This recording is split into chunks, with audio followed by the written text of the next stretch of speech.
app, this is on the bottom of the screen that you got, like Robert, maybe. You might have 3 dots or something. I don't know. That's okay. We'll start the broadcast. yep.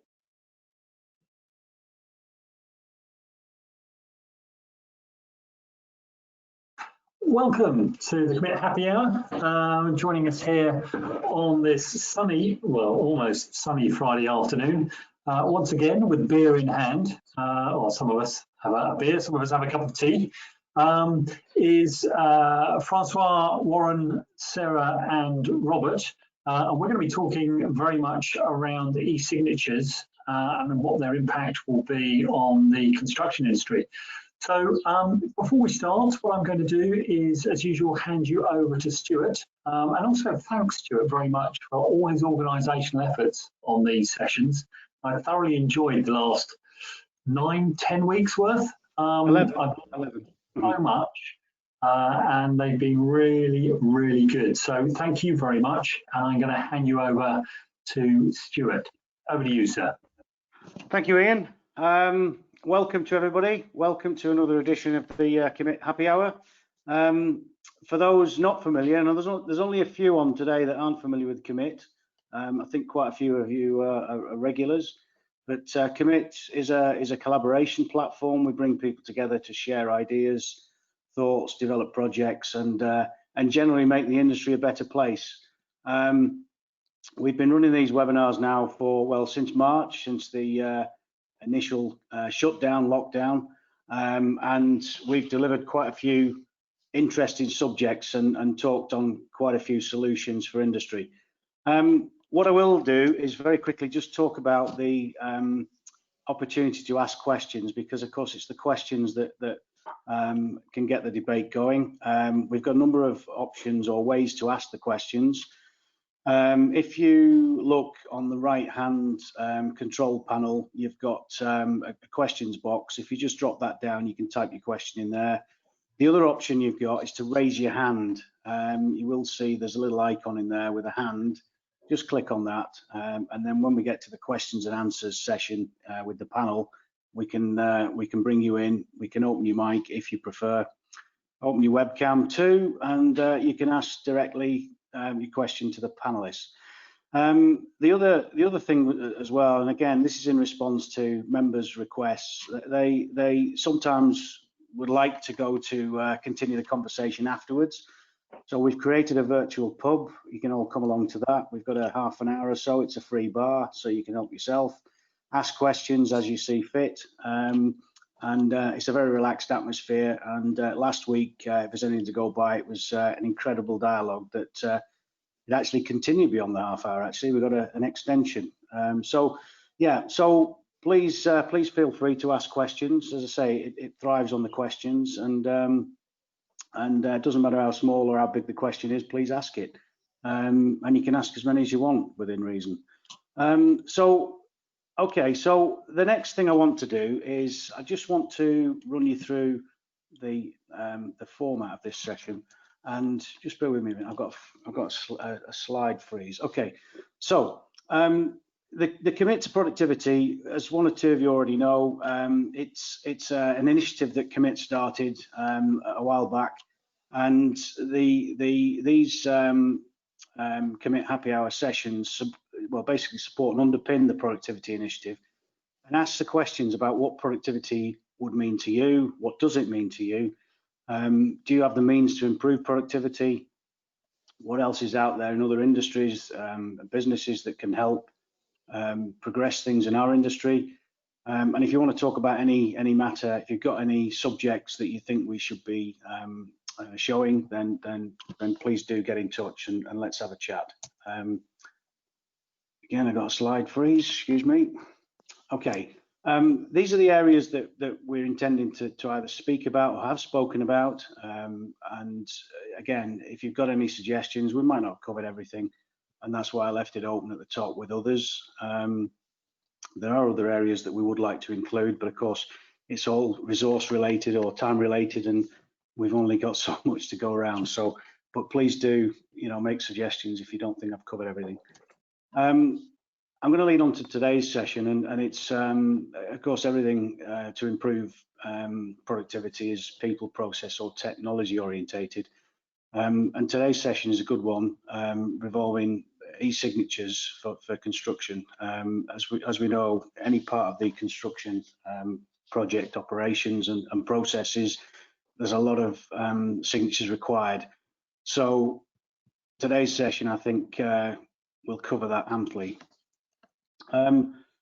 Before I go any further, just to kick things off, I have some poll questions that I would like everybody to participate in.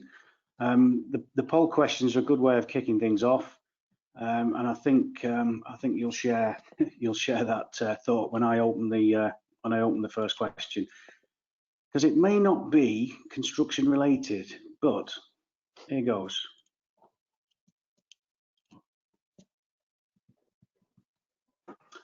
So, which of these countries produces the wine you like the most? Oh, well. If you can all vote on that. For some reason, I can't vote, unfortunately, as an organizer. Oh, I'm sorry about that. I'm sorry about that. Which is Organisers shocking. and panelists I can't would vote. vote for South Africa.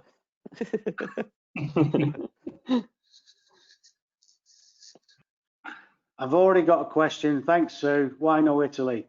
Listen, I didn't put these questions together. I'm sorry. It's more of a joke for all the panelists that are here, because we know that Warren is from South Africa, and most of the audience is from the UK, and I am the French living in Canada, so it was kind of a competition between us. But I have more chance to win, though. So, okay, I'm going to close that one up, and let me share the results. So nobody said Canada. Oh. Like, I think you should try it, because like in the region, like in the south of Ontario, we got some Niagara wine, especially one that is called like ice wine.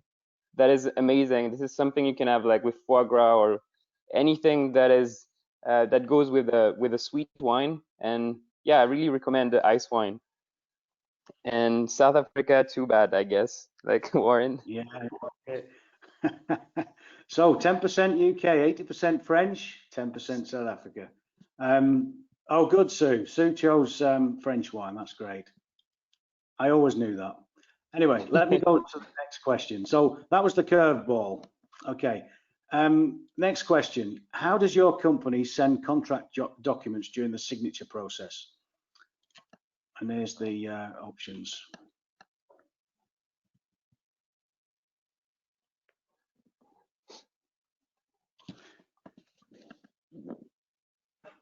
Well, yes.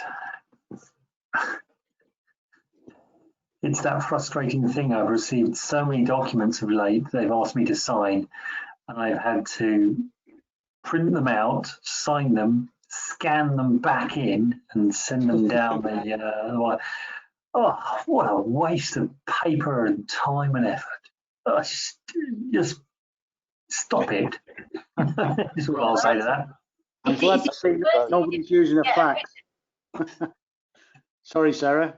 I was going to say, it's even worse if you need to get a witness, because a witness can't be someone you're related to. So how are you meant to get an independent adult witness to witness your signature when you're not allowed to meet them for 2 meters?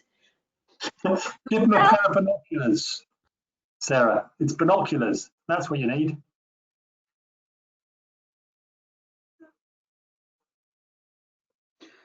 Can everybody see that? Yeah, that's about right.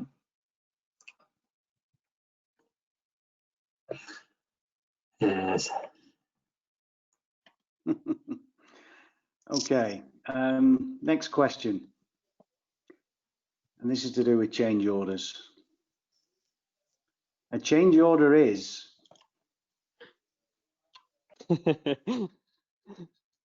Oh, well, yes, number one every time.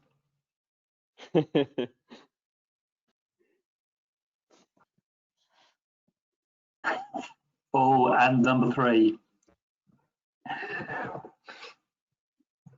Yeah. And on the previous question, it was also interesting to see that apparently no one from the audience is using fax anymore. because in my experience in Ontario, a lot of people actually send messages through fax because they can't use email because the files are too heavy. Okay. But I guess like Ontario is a bit old-fashioned as well, so. Okay, so can everybody see the results on that? 20% always annoying, 80% a mechanism that enables revisions. I'm interested, yeah, pleased to see that nobody's voted on number 3, or nobody will admit to that, particularly contract. Yeah, also that nothing on no idea. Fantastic. Brilliant. Well, thank you very much for contributing to that and answering those. Okay, so I'll just move on if I may. Got a slide freeze again for some reason. Okay, so I'm going to introduce François. In fact, he's going to introduce himself. François works with Script and Go, and he's the Toronto area manager. Now, I'm just going to hand control over to François, if I can, and let him take away with the session for today. Thank you, François, Stuart. it should be yours.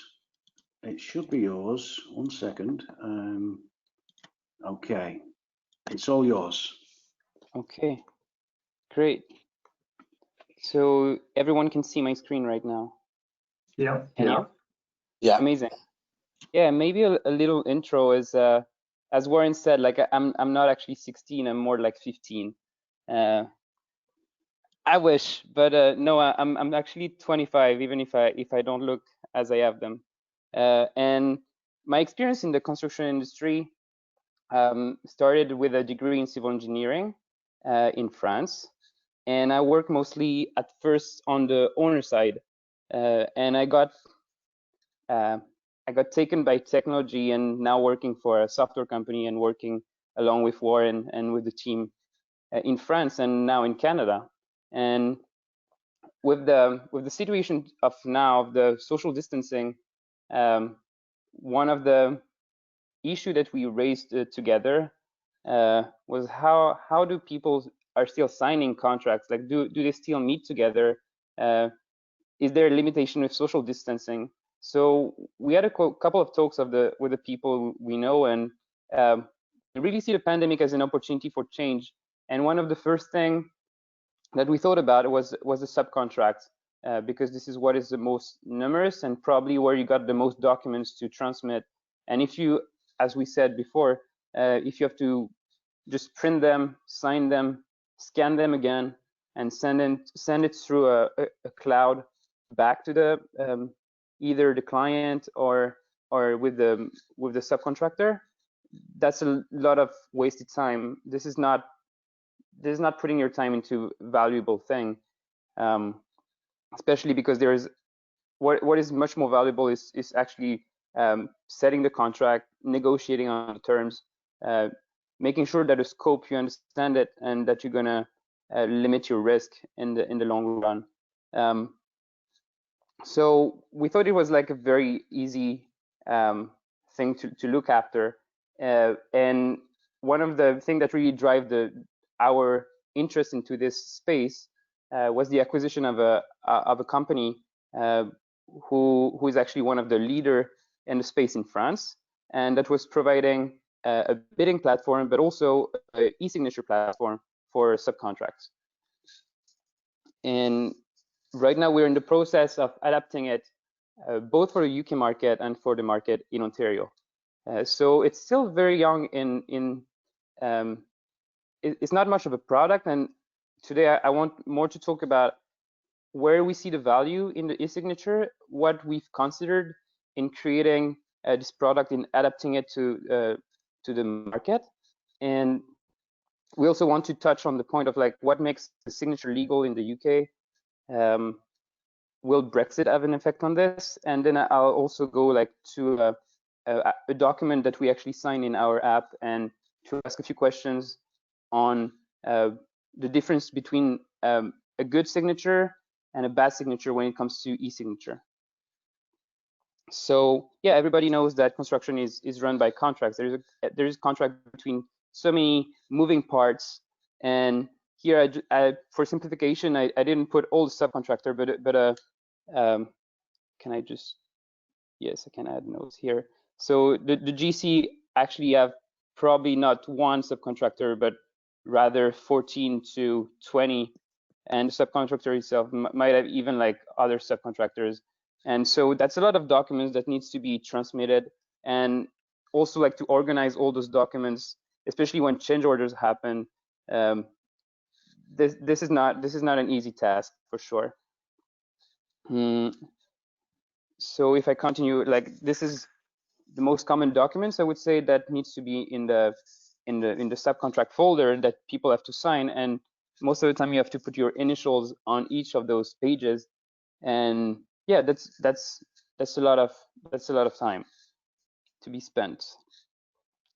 Very quickly, I want to go through the traditional process of meeting together. Just 20%, if I remember correctly, today said that they actually do this still.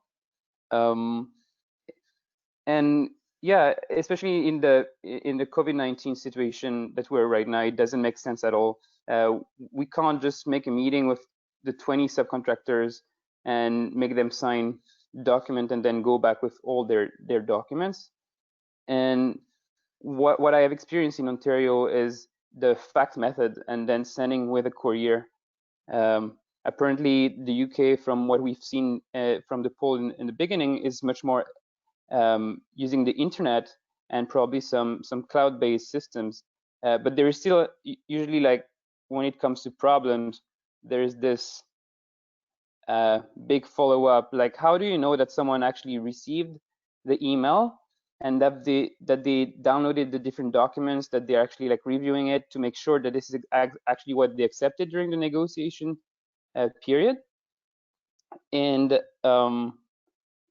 yeah, also like, how do you know that they're actually signing it, that they're in the process, that when is it going to come back to you? And so the follow-up word is what I've been hearing a lot with the different people I've been talking to. Also, just a quick remark is like, don't hesitate if you want, like Stuart said it, like you can raise your hand, you can ask questions, and I would be happy like to be interrupted, because otherwise it feels weird just to speak in my living room like this.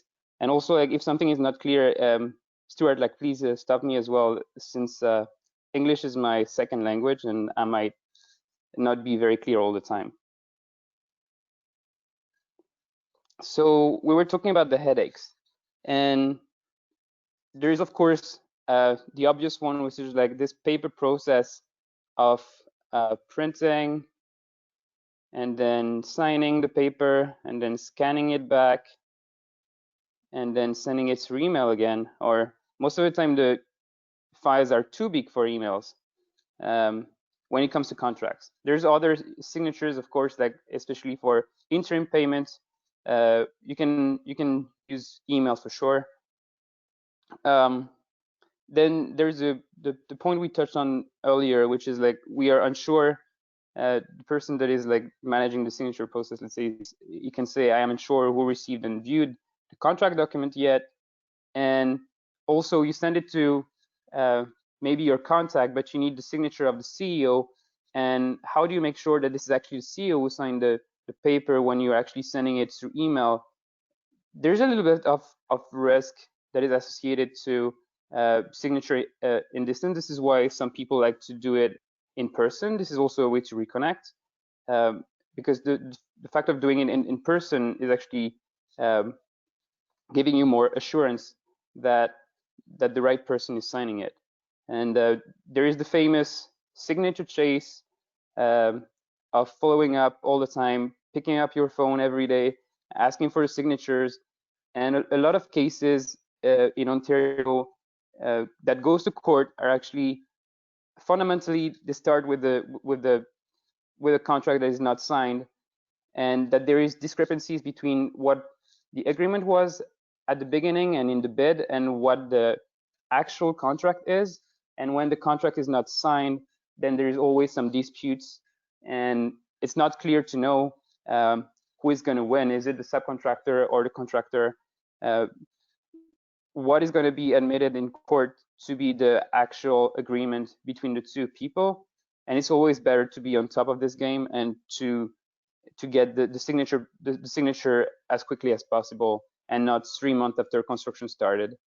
And this is one of the great thing with e-signature is you can actually sign anytime and from anywhere, compared to paper where, well, if you're just taking a flight, you're not going to be able to do this in the lobby or just before the plane take off. So yeah, I partly went over this slide already in the previous with like the main advantages of e-signature, which are speed, transparency, flexibility. It can add a layer of security for some systems. We're going to go through this afterward. Like there is actually very good systems in place. If you're using Acrobat readers to read your PDF, we might discover some feature that you're not very aware of yet. And most of the e-signature process can actually ease the document management, and to make sure that you always have the most up-to-date document in your folder, and that you're not looking at the previous version of the deal, and that you're looking at the one that has been signed. The main concerns with my friends that are project managers or on the subcontractors side, they were asking me like, how easy is the transition? Because everybody here is used to the current process, and we, in general, we don't like changing process if it's complicated. And also one of the concerns were, is this a priority? Because we want to change for a big software that does everything. We want one of the big names, and we have a big budget for it. And I'm not sure an e-signature platform is actually in line with the strategy, with the overall digital transformation strategy of my company. And on this point, it turns out that compared to a big software that might take years to implement, to do like pilot tests on one project and then try to replicate on different projects, educate people, e-signatures is pretty straightforward, and also like pretty cheap compared to any other solution. And so the ROI is very quick. And in my opinion, that it doesn't matter like what plan you got of implementing a big construction management software, e-signature can still work with it, sometimes integrate with it, and it's usually a way easier software to implement. And then when it comes to security, this is where I want to jump to my PDF. So this has been made with our software, which is basically we have an indexed file that takes. I'm sorry for the French. So far the application that we have is running in French, and we're still adapting in English. So the documents that I have today is still in French, but I can do the quick translation with the name of the file, the link of the file, and then we got a fingerprint. So the way fingerprint work is when I don't think I can write on this. Let me go back to the presentation. So fingerprint, there's a system, it's a standard called SHA 256. Why 256 is because it gives a code of 256 characters. And so whatever documents that you put in this system will give you a fingerprint of the document. And what a fingerprint, the characteristics of a fingerprint makes it impossible from the fingerprint to find the document.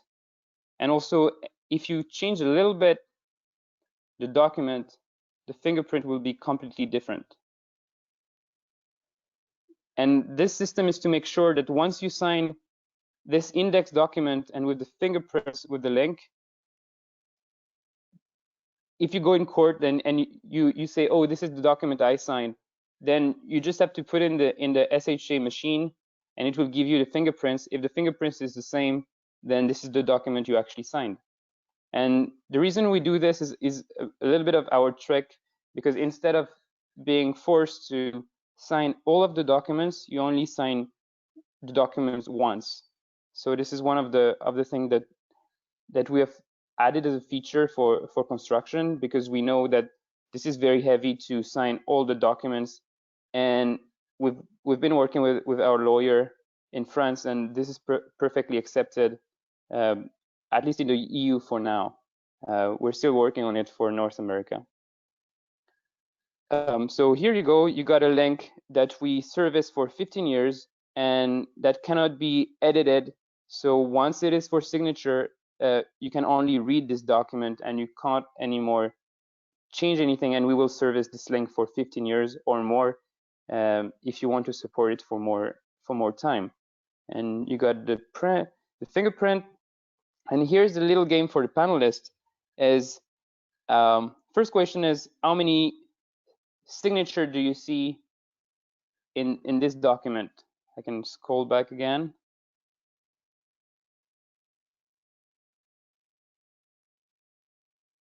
Can the panelists actually turn their mic on now? Yep, I'm not going to answer because I know the answer. Visually, I can see 2.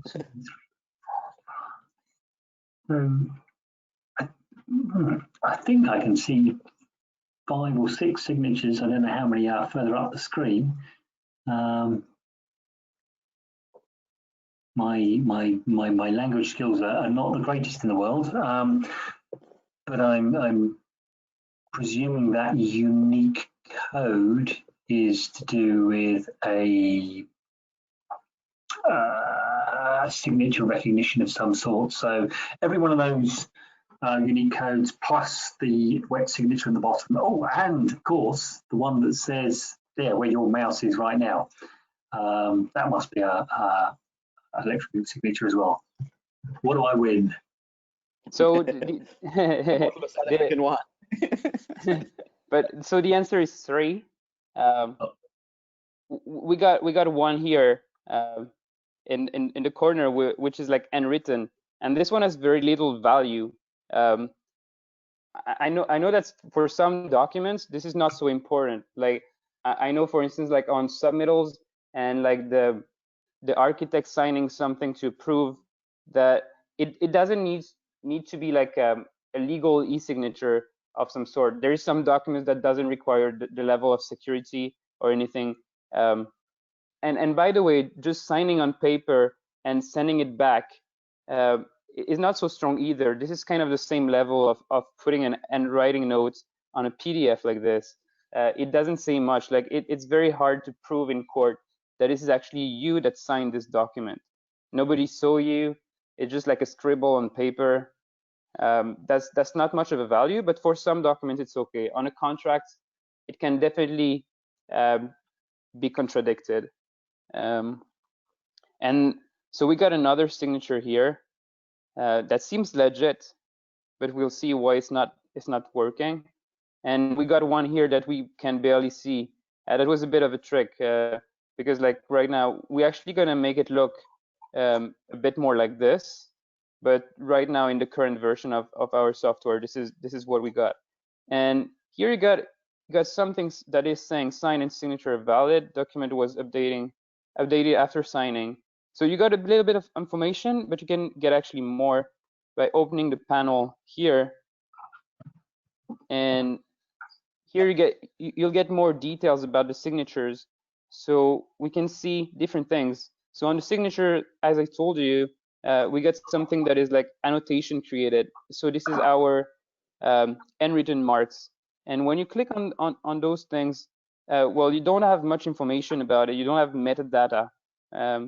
So that is something that is not so strong, that is not so valid. Then we got the signature 3 is this one.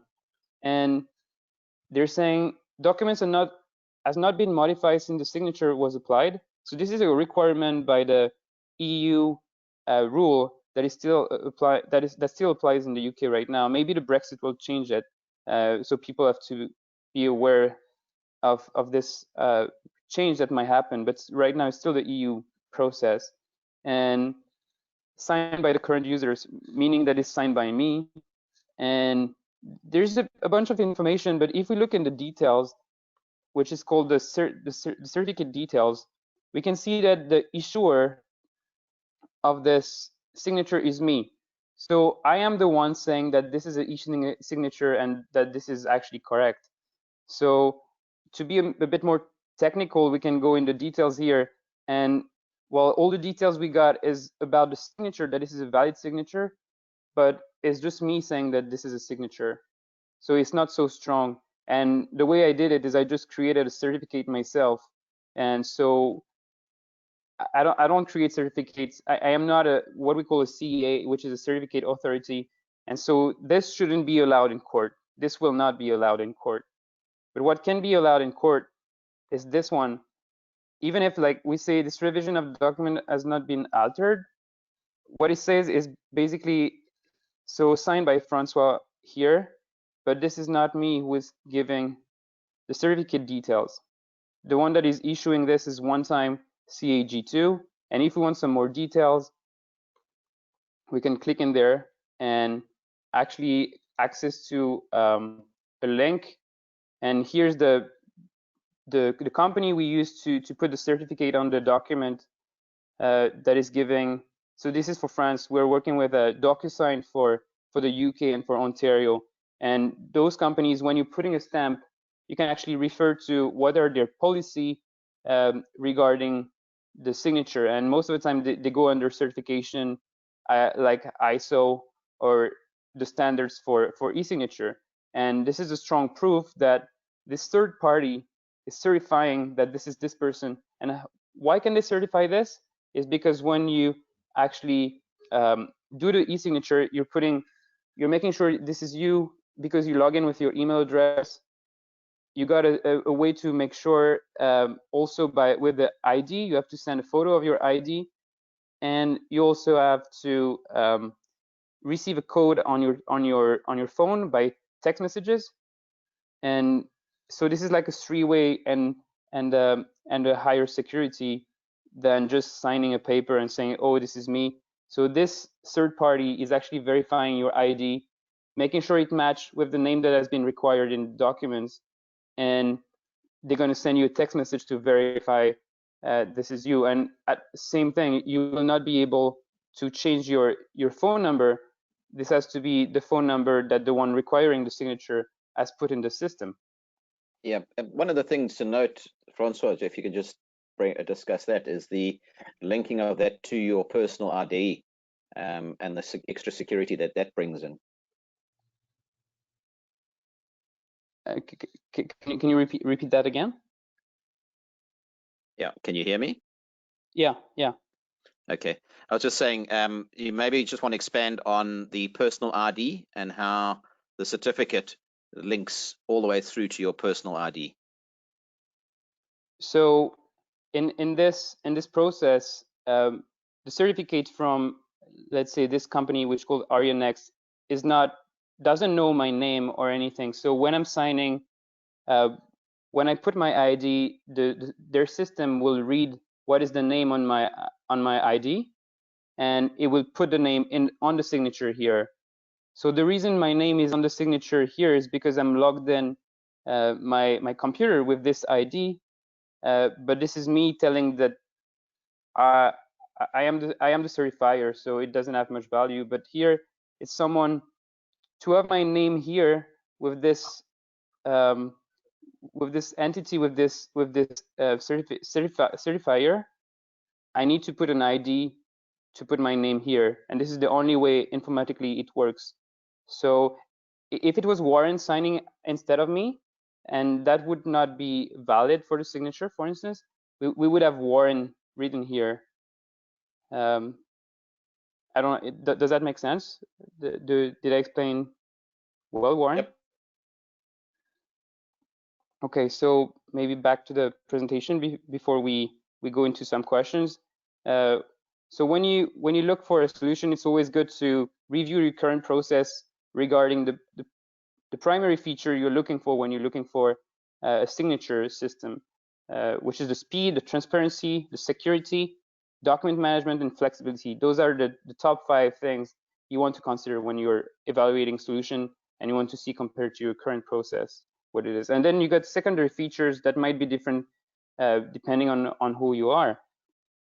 And some of the features that I was thinking would be interesting is the mobile experience, especially if you're a busy person that is always on the go and you need to be signing on your smartphone. That is very important to have this mobile capacity for signing. And then, of course, there's the cost. Like there's always cost for when it comes to construction. And then there is the how easy it is to implement. Of course, your current process is the easiest to implement because it's always running. But then it's important to see that maybe if it's working with a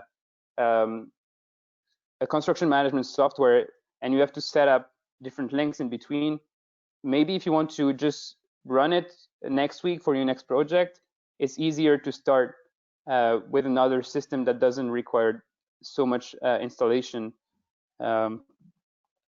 And one of the specificities of what we've done compared to what exists in the market is we try to keep a project-based folder structure.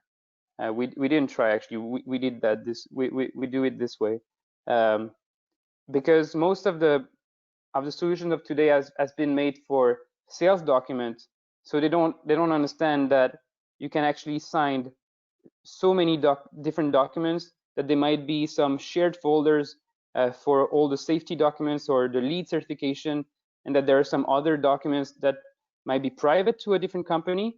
So we are thinking about how the construction industry works as putting contracts together, and how can we service that, and especially having all the contractual documents that you want to have under one folder, which is the project folder. And also one of the things that we're implementing right now is for the change orders. Some people, at 20%, if I remember well, said that it was an hectic process, and it is. And especially one of the good things of the app is you can like add some new contractual documents to the folders and make sign those new documents only, but they're still in the same folder, so it's easier to find where they are. One of the features we have, thanks to the index document that I showed you, is you can actually sign any types of documents. Meaning, compared to other platforms, we are willing to sign some DWG files or IFC. From what I know in Ontario, anything that is BIM file can't be a contractual document yet, but I know that some officials are thinking about it, like making some of the BIM documents actually a legal document. So we would be future-proof for that. And as we had a discussion with Warren yesterday,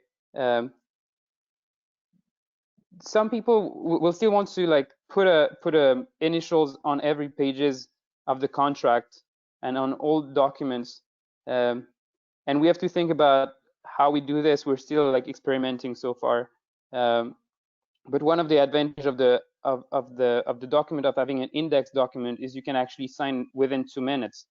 You do one signature for maybe the 200, maybe not 200, maybe 25 documents that you have in the contract.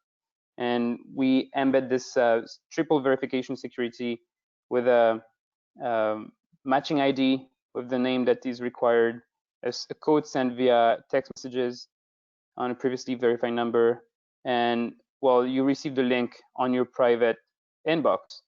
So that's a triple way of verifying. And yeah, that's it for today. If people have some question, here I was just wrapping up with the company I'm working for with Warren, based in France, and we're now developing in the UK and also in Canada, with a partner in Montreal and myself in Toronto. We've been focusing mostly on mobile technology, but also, and at first, trying to help the construction industry.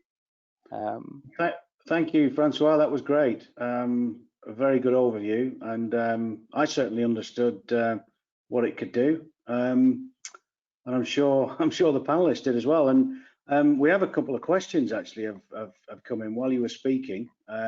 You were in free flow, so I'll let you carry on. But one question, just bear with me a second. I've lost the questions. How can that happen? Okay, so here we are. How does this relate to blockchain technology? Is this an interim or complementary solution? That's something that is funny. I was talking with a person from DPR in the US, because they were thinking of doing some sort of automation with payment and having some sort of signature to confirm. A lot of people there's actually webinars about smart contracts, and I guess the question is related to this.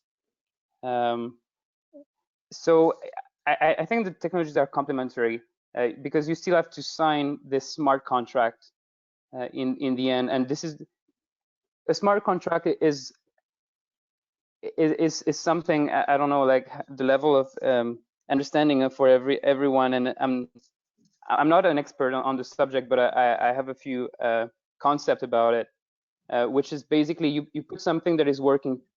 If you put input in the smart contract, let's say insurance companies have already implemented this for agriculture, so they have sensors giving them temperature and humidity and how much it rained, precipitation, and based on this, they will compensate the agriculture business if there is like something that was not usual, I would say.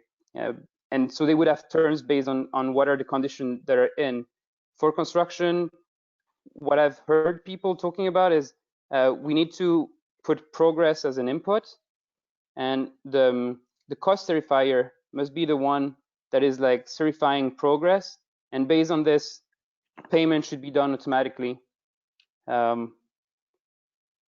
yes, e-signature will be one of the components to agree on this smart contract, but I still think there's a long way before it becomes something that is legally approved. We know that it takes time. Like in Ontario, we're still very new in the prompt payment. I know that it's been more time that is implemented in the UK. Yeah, I think this is something is going to emerge at some point, but I think we're still not here yet. Okay, thanks, Francois. Let me introduce the other panelists. We've got Warren, we've got Sarah, we've got Robert. Can I pose that question to Warren, you first? Pose which question, Stuart? That's the blockchain technology. Yeah, interim or complementary? I would say it's definitely complementary to this technology at this stage. I think there's still a lot of work that has to be done on blockchain to get the confidence in the market, just basically from its historical use. That there is a misconception about the security, well, not the security, but the use of it. And I think there's a lot of exploratory work that has to be done in order to bring it up to use in construction industry or for use in other applications. But definitely at this stage, I would say it's definitely complementary. Sure. Okay, Sarah, any thoughts on that? Well, it seems to me that e-signatures and blockchain are entirely separate things, and actually confusing the two isn't going to help anyone. We can apply e-signatures to our existing contracts.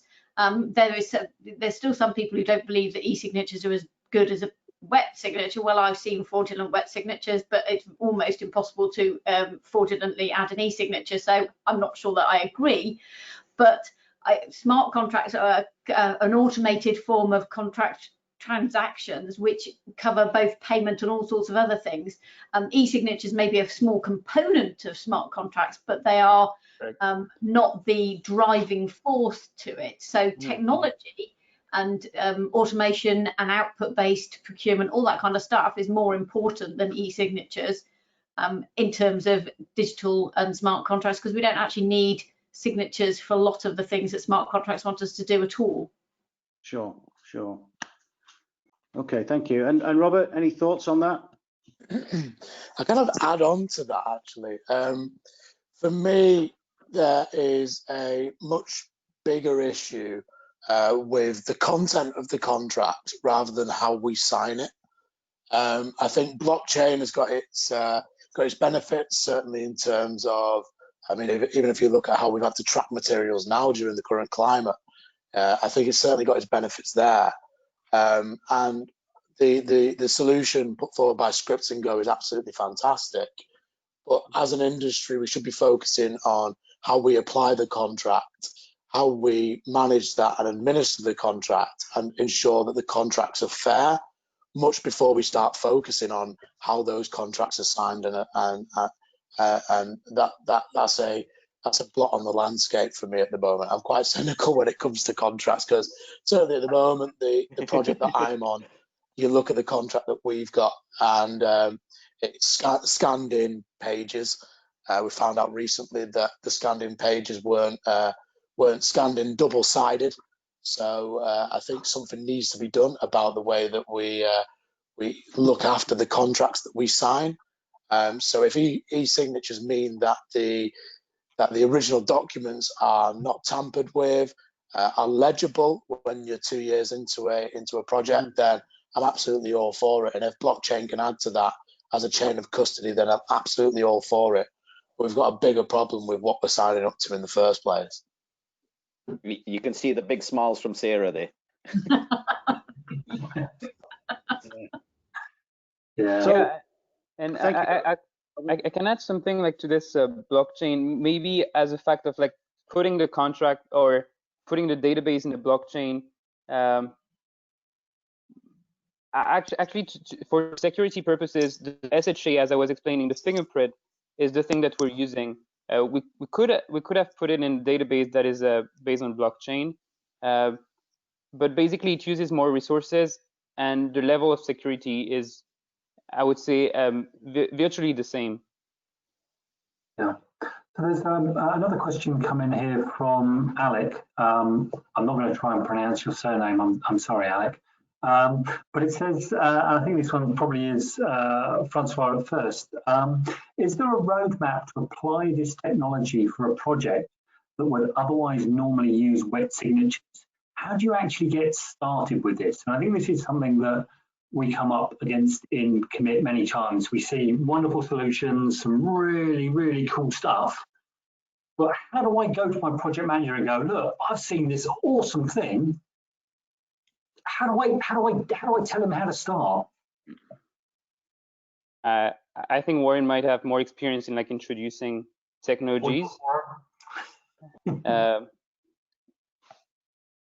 What I think is, it's probably like it's every technology has been difficult to implement and to convince. It takes a bold move, someone that says like, hey, this project I want to take a pilot. And I think most of the successful companies that I've seen around in Ontario, like Chandos, they really improved in the way they actually have a process of they do pilots all the time. They do pilots with all sorts of technology, and this is coming from the leadership, and the leadership is saying, okay, on this types of project we focus on this type of technology, and they do a lot of different tests. And this is how do we build on knowledge. How, as a company, I tried all the different solutions, all the different opportunities, all different technologies that are existing out there, and I can do a benchmark of what is the most valuable, where is the best ROI. So you need to have a process on like, how do I evaluate things and how I test things, but it needs to come from leadership. And yeah, change is always a difficult thing. Warren, your thoughts on that one? Warren? Yep. So definitely, with something like this, because it seems to be a new technology, it's not really. It's an existing technology that's just been expanded on. We need to get one company that says, right, let's give this a go. But in order to get to that point of them saying, right, let's give this a go, I'm a strong advocate of the face-to-face meeting. You can imagine how frustrated I've been for lockdown.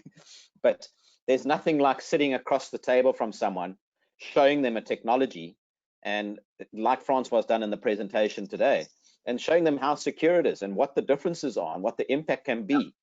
You know, if you go to the construction industry, sorry, I'm going to be blunt, it's about bottom line. So wherever they can cut some expenses and save some money, that's what they're going to look at. And it's, as François said, you can look at the ROI.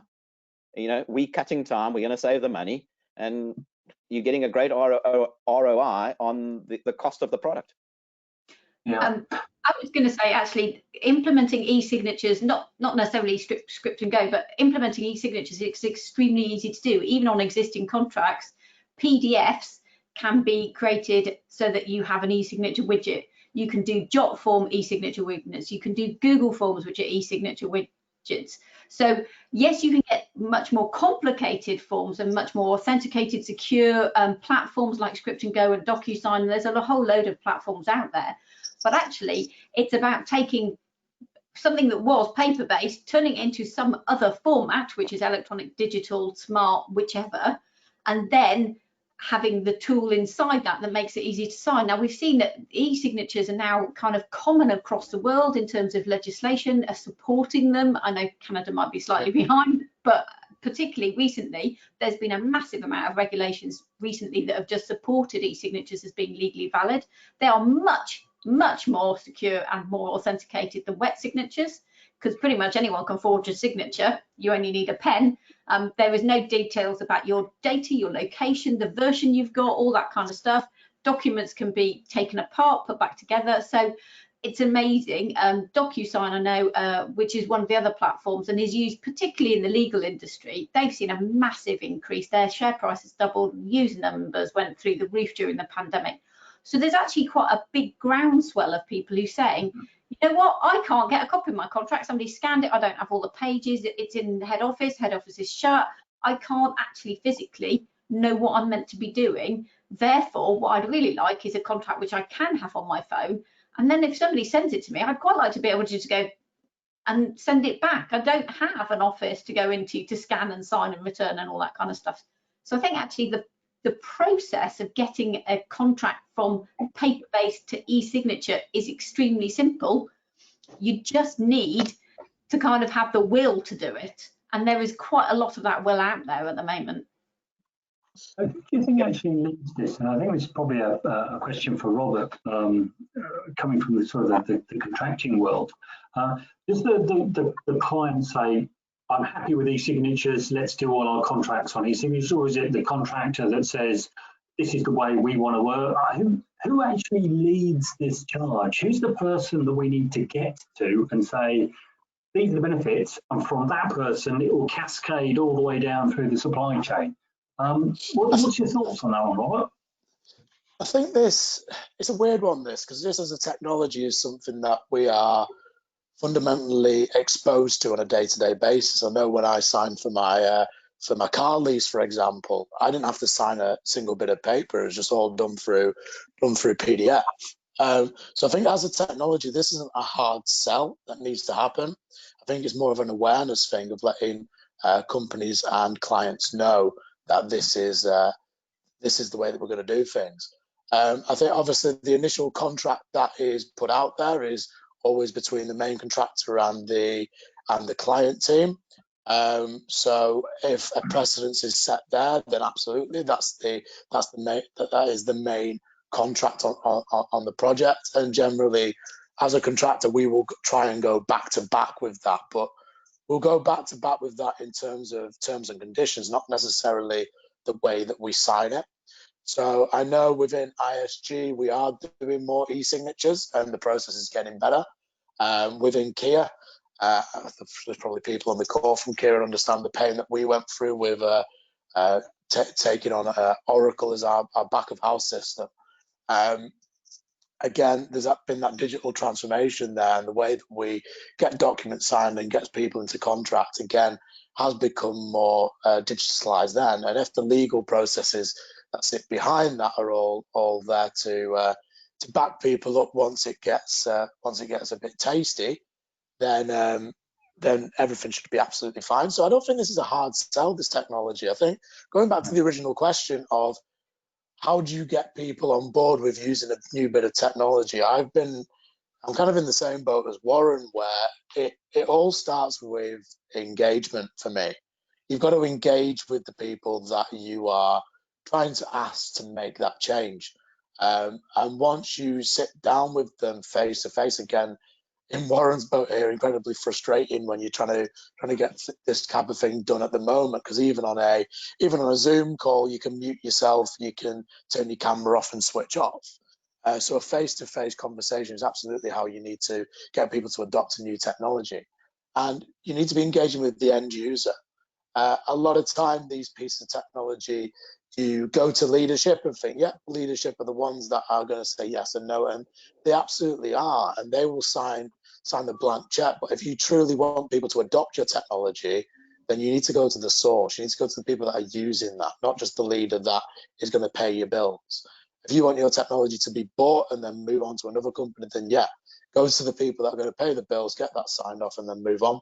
But if you want to change the world and change the way that contracting model works, you've got to go to those on site, on the front line, that are going to be administering even the smallest of contracts between our commercial team and the mastic man, for want of a better phrase.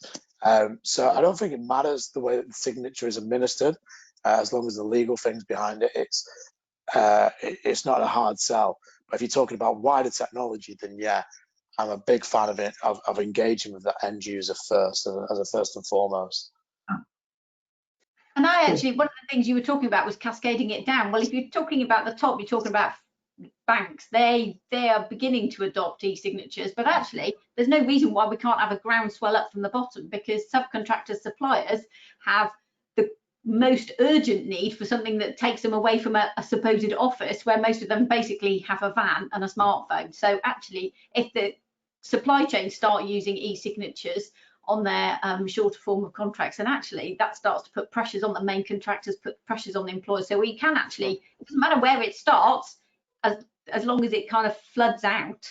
But it's a strange one. That is a strange one. We had I was involved in stuff where we were doing two-factor authentication when we got Office 365 installed, and it's amazing that the amount of stuff that we have to do on our phone, even downloading the app for this call, I had to sign in and then click on my hold button and then use Face ID. So you've got a two-factor sign in there.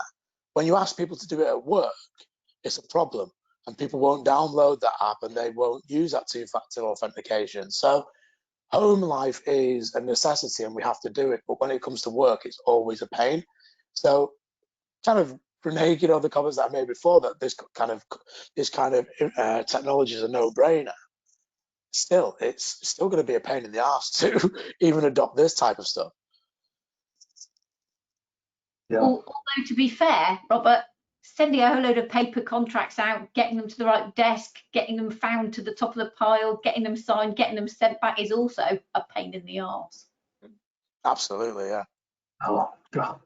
And it's all about finding, Sarah just said it, finding the pain, who's feeling the most pain, and how can we ease that for them?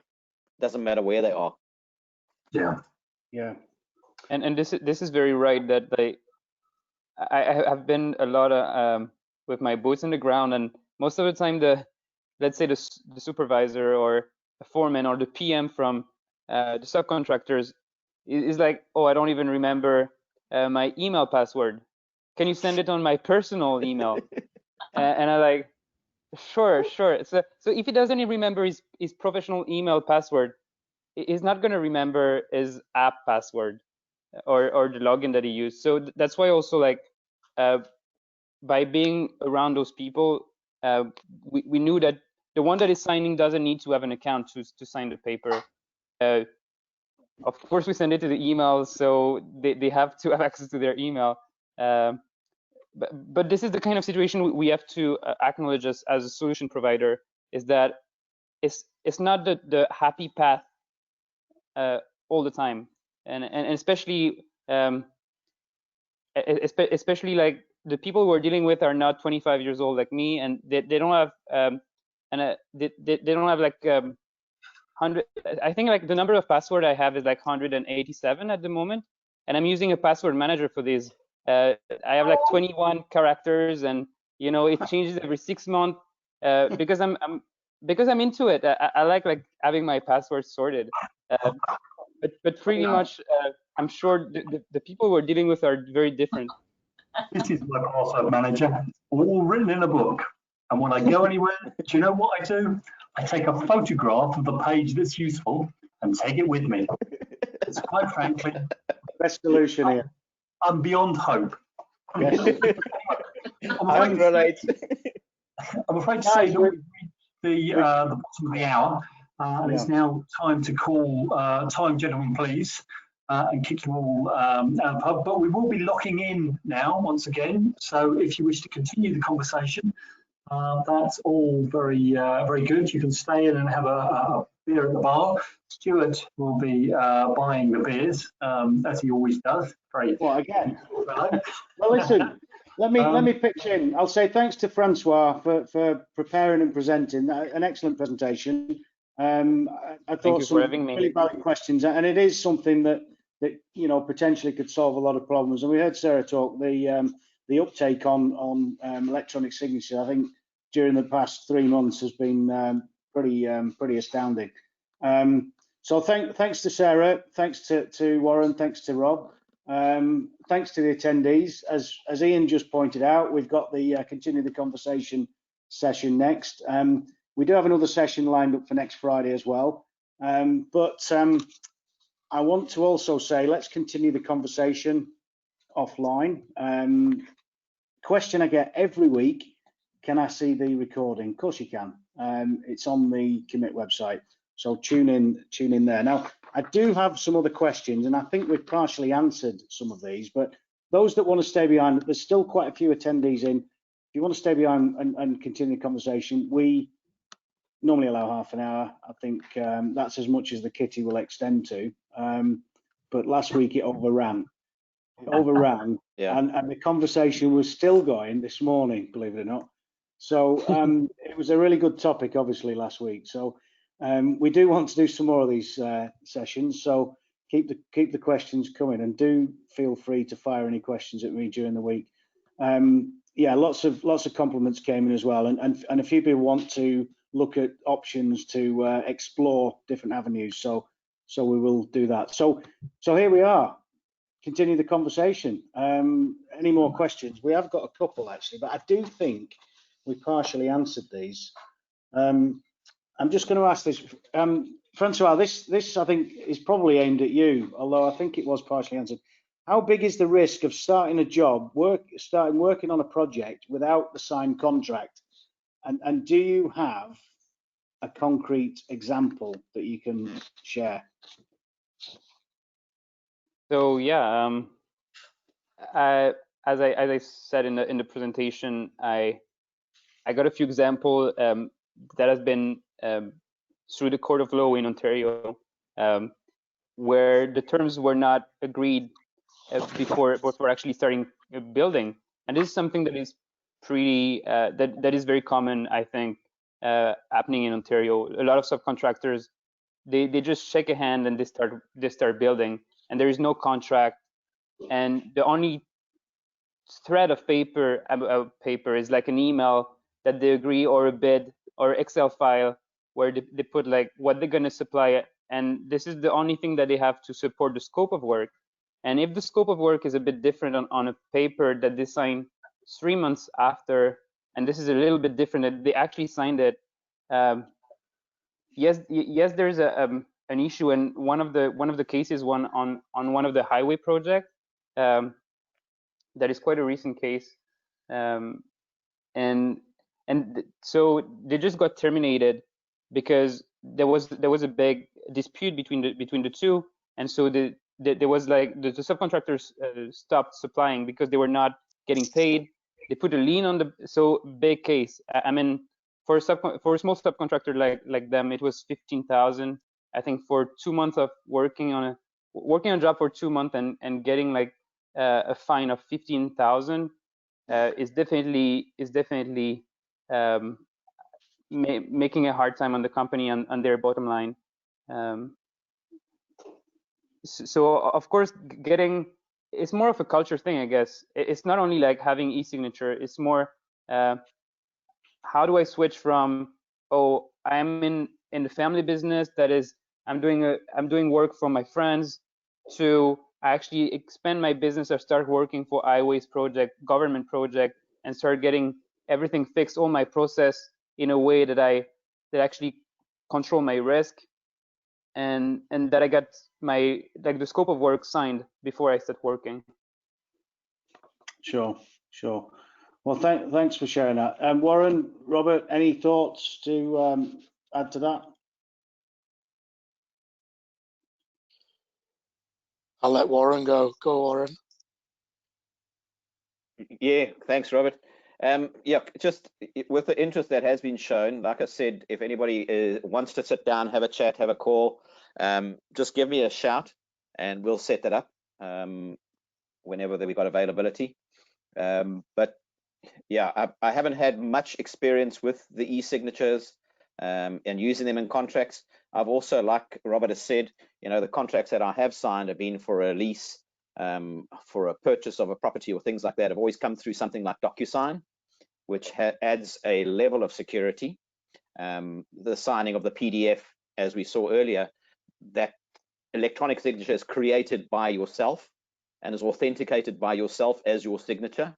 So what validity does that stand in a court of law?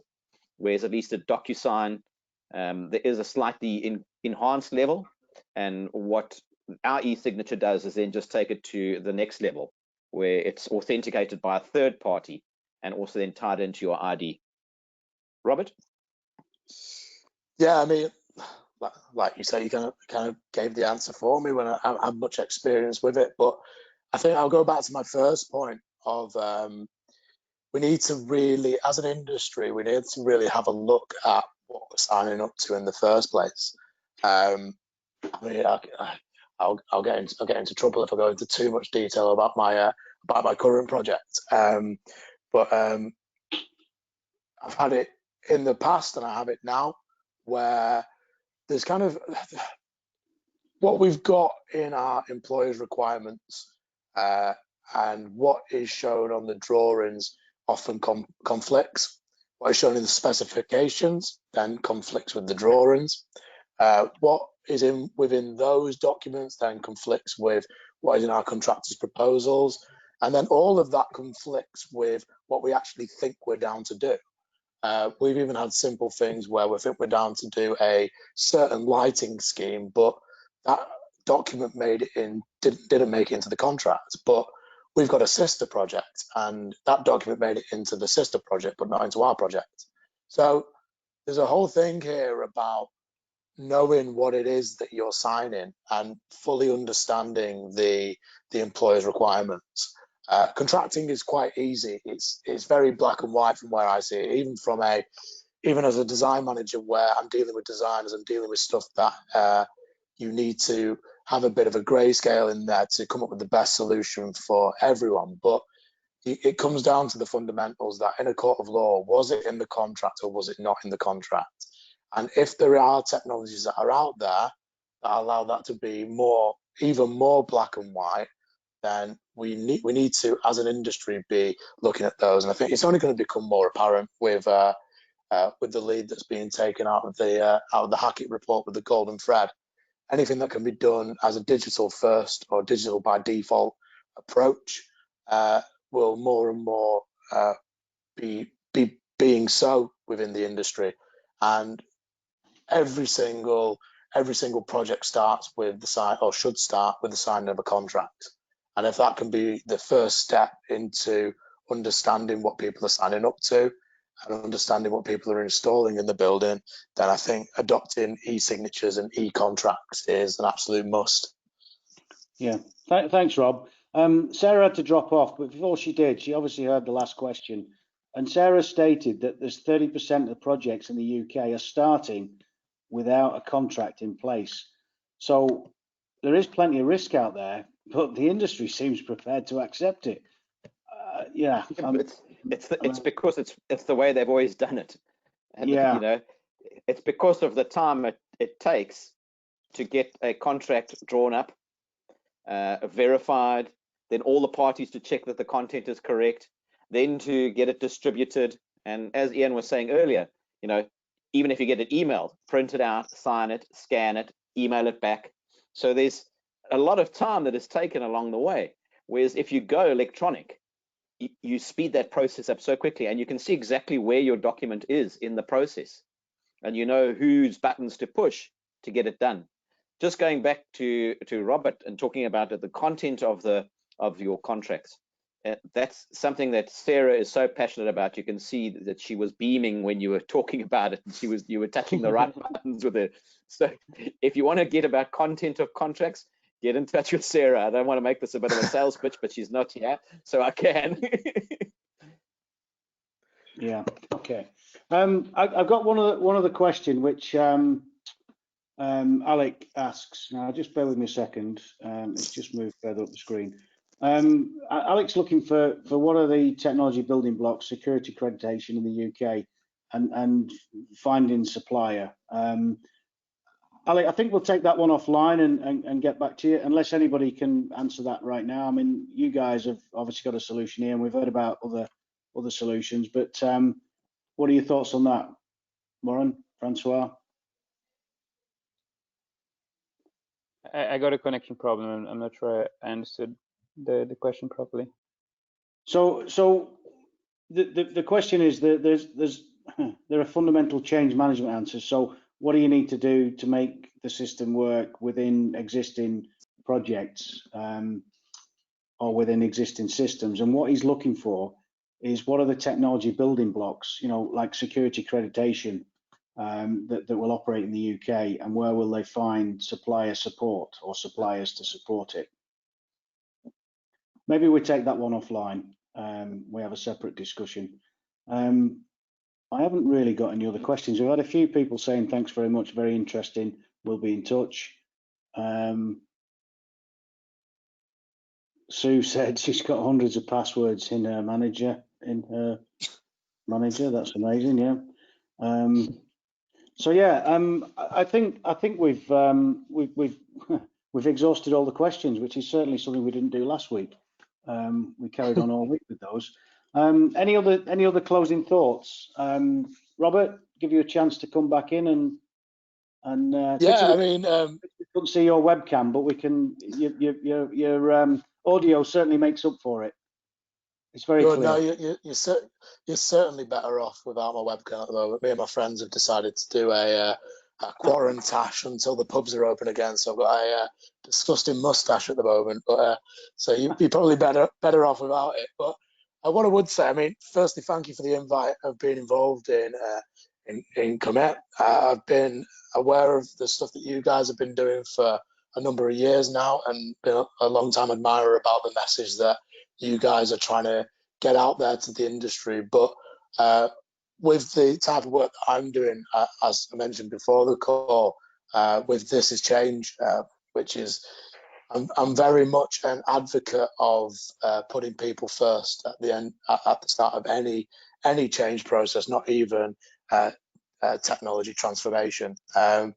I was involved in an innovation project at my previous company when I was at Kia, and it's amazing once you ask people the simple questions of what is it that you're most proud of, what is it that you've seen that you would love to do, and if I had a magic wand, what could I do to improve your work? It's amazing the responses you get back from that. So I'd ask everyone to consider that if you are implementing a new technology or you're wanting to get people to adopt something new, have some empathy about what that change would mean to them, because a lot of the time it is incredibly big and incredibly scary when it may not seem so to yourself. And in particularly in these COVID times that we live in, things are about to get a lot bigger and a lot scarier, and it's going to be survival of the fittest for a good number of years. So keep the faith with that, but always remember the people that you are trying to ask to change.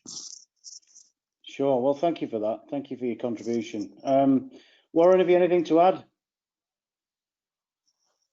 No, nothing else to add there. Just thanks to Francois, obviously, for joining us from Canada and getting up in the morning. And then thanks to COMIT always for this platform. I encourage a lot of people to come into this platform and share their thoughts and ideas. And thanks, Stuart. Well, there's a lot more to come, and you know, it's watch this space, get in touch. We certainly piqued the interest in the last few sessions, and you know, since lockdown began, we've covered a lot of ground, but we've still a long way. There's still a lot of other topics to cover. Jerry, have you got anything to add? I know you're on mute at the moment, but there you go. Go on. I was going to ask a frivolous question. I was wondering if anybody has more than 2 signatures. I've got 2 different signatures because my name is so long. Geraldine Patricia Samuelson Brown doesn't fit any form. And my signature, my official signature is GP Samuelson-Brown. But sometimes the form is not long enough. So I do an abbreviated one, which is just GP Brown. And I'm wondering actually if I could then say that actually isn't my signature. Not that I have, but it was just a frivolous thought. I wondered if you guys on the panel have more than 1 signature. There's your challenge, Francois. Well, that's the benefit of an electronic signature. It doesn't matter how long your physical signature is, your electronic signature will always be the same size. Yeah. The funny thing was when I had to renew my passport, you have these boxes and you have to put 1 digit in each box. And they say if you mess it up, they would not accept it. Well, there weren't enough boxes for my name. So I pinned a letter to my renewal to do my passport to say, look, my name is so long. There's 2 digits I've got to put in the margin. Please accept it because it's not my fault that my full name is so long. I did accept it, but I do have a very long signature. It doesn't always fit. There you go. That was just a bit of silly to end with. Francois, any closing remarks? Thanks, Jerry. Yeah, was I was a kid, if some people consider I'm not anymore, maybe. I was really obsessed with my signature. I think I probably have books at my parents' place that is like probably notebooks filled of signatures trials. That's a funny story. Well, listen, thanks. I'll close up then. Thank you very much to everybody. We've got a few. Thank you. Another good session. Thank you. Thanks, Jerry. We've got a few diehards at the bar. I think there's Adam, Alec, Paul, and several more. Thanks very much for joining us, everybody. And wait a minute, I've got another question. Have I another question come here? Just a minute. Oh no, it's a thank you very much. Yeah, brilliant. Okay, well, thanks to everybody. We'll see you on the call next week, and have a great weekend. And keep safe. Thank you very much. Yep. Bye. Guys. Bye. Yeah, bye.